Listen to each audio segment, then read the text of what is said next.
আপনি আগে আমার এই ফ্যাক্টরিটা দেখেন, যেমনি অনেক পুরনো অমনি অনেক দামি। আপনি যে এই সময়ে এত বড় একটা ফ্যাক্টরি এত কম টাকায় পাইতেছেন, এটা তো আপনার কপাল। কিন্তু আপনি এত দামি একটা ফ্যাক্টরি এত কম টাকায় বিক্রি করে দিতেছেন কেন? আরে না, মানে আমার ইমার্জেন্সি বাইরে যাওয়ার লাগবে তো, এজন্যই বলতেছি। এইটা রেখে আর কি করব, এটা বিক্রি করে দিয়ে যাই। ও আচ্ছা, তাহলে ওই কথাই রইলো, আপনার ব্যাংকে আমি টাকা পাঠিয়ে দেব। হ্যাঁ শিওর, আপনি চাইলে কিন্তু ফ্যাক্টরির চারপাশে একটু ঘুরে দেখতে পারেন। আরে না, ঘুরে আর কি দেখবো, আপনি যেহেতু বলছেন নিশ্চয় সবকিছু ঠিকঠাকই আছে। আচ্ছা একটা কথা, ফ্যাক্টরিটা রঙিন তো নাকি? আরে হ্যাঁ, একদম রানিং।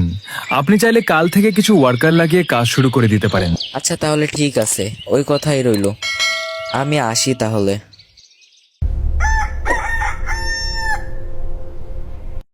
ভাই আমার তো বিশ্বাসই হইতেছে না যে এত সুন্দর রানিং একটা ফ্যাক্টরি আমরা এত কম বাজেটে পেয়ে গেছি। আরে আমিও তো তাই বলতেছি, এত বছর পুরনো একটা দামি ফ্যাক্টরি, তার উপরে আবার ফ্যাক্টরির ভিতরে অনেক দামি দামি জিনিস এত কম টাকায় কেমনে কেউ বিক্রি করে?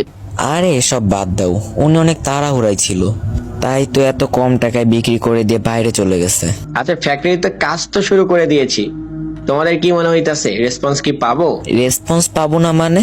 আমরা যে প্রোডাক্ট তৈরি করতেছি আমাদের আশেপাশের কোনো ফ্যাক্টরি এই প্রোডাক্ট চোখেও দেখেনি।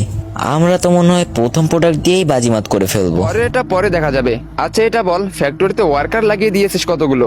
এখন 50টার মতন লাগাইছি, যখন প্রোডাক্ট সেল হবে তখন আরো লাগাবো। আচ্ছা ঠিক আছে, আমার আবার ইমার্জেন্সি একটা মিটিং আছে, আমাকে 10 দিনের জন্য বাইরে যেতে হবে।